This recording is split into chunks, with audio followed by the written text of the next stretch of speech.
I had been running my OnlyFans account for over a year. It was my full-time job. Most of my subscribers were polite, supportive, and honestly, pretty normal. Then one day, I got a new follower, Ethan. He wasn't like the others. He didn't send a friendly message or introduce himself. No, he sent a $500 tip, just like that. With a message, "You're beautiful. I'd love to support you more." I remember staring at the screen, feeling a mix of excitement and unease. I thanked him, of course. Politeness was part of the job. Over the next few weeks, he kept sending money. $100 here, $300 there, always with messages that seemed harmless. "I just love watching you." Nothing inappropriate, nothing demanding, just watching. But it was the way he phrased it. The more I thought about it, the more I felt like he was observing me from somewhere. That feeling of being watched intensified, even when I wasn't online. And then, things got strange. One night I was live streaming, just talking to my fans, answering questions, the usual. Then Ethan sent a message. "That blue lace set looks great on you, just like the one you left on the floor last night." I froze. My heartbeat thundered in my chest. I had worn the same outfit the night before, in my apartment, alone. But I hadn't posted anything about it, hadn't taken a single picture. I forced a laugh. "Lucky guess," I said, trying to brush off the growing dread. But then he sent another message. "Your living room lamp flickers a lot. You should get that checked." My blood ran cold. My lamp did flicker, a lot. But how could he possibly know that? My heart started racing. It wasn't normal. I ended the stream immediately. My breath shallow. I locked every door and closed all the blinds. Sitting on my bed, heart pounding so hard it hurt, I tried to rationalize the situation, but it felt too real, too much. I grabbed my phone, checking every corner of my room with my flashlight, but nothing was there. Just the unsettling silence. I wanted to tell myself I was overreacting, that it was just some weird coincidence. Somehow I convinced myself it was all in my head. Until the morning when I woke up and saw another $500 in my account, with a message. "You shouldn't ignore me, Sarah. I'm right here." I felt nauseous. My hands shook as I opened my security camera app. My front door footage was clear. At 3:17 a.m. the camera had detected motion. I clicked play, and there he was. A man, just standing at my door, staring directly into the camera. He didn't knock. He didn't try to break in. He just stood there, watching. I called the police, but what could they do?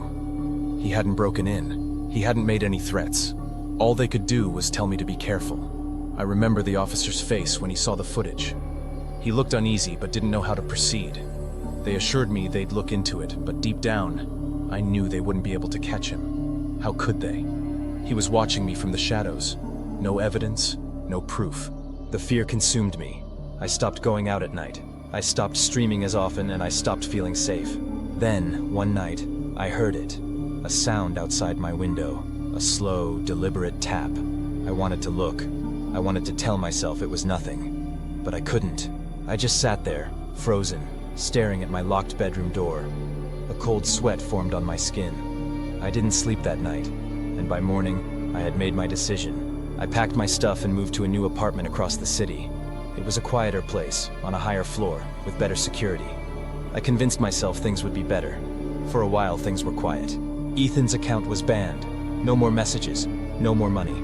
I let myself believe it was over. But then the emails started. Anonymous. No sender. No subject. Just a single line of text. The first one, "Did you miss me?" The second, "You're even prettier when you're scared." And the last one, the one that still makes my skin crawl whenever I close my eyes at night. "Found you." I don't know how he found me. I had changed everything. My address, my phone number, even my online presence. But he still knew. He was always there, lurking, waiting. Then, I started noticing strange things again. Things that weren't there before.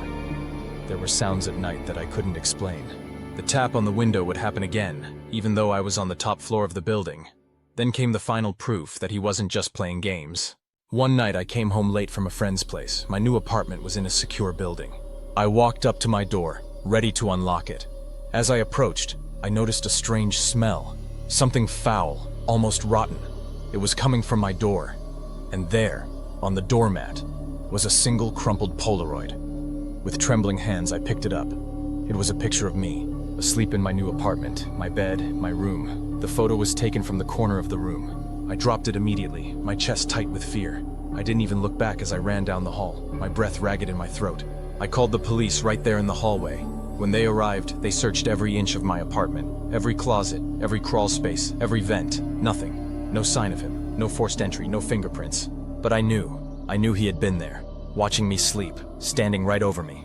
I left everything behind. My things, my career, my identity. I moved halfway across the country, changed my name, and never looked back. I stayed in new places, constantly moving, never staying in one spot for too long. But sometimes, just sometimes, I still feel it. That prickle on the back of my neck. That sensation that someone, somewhere, is watching.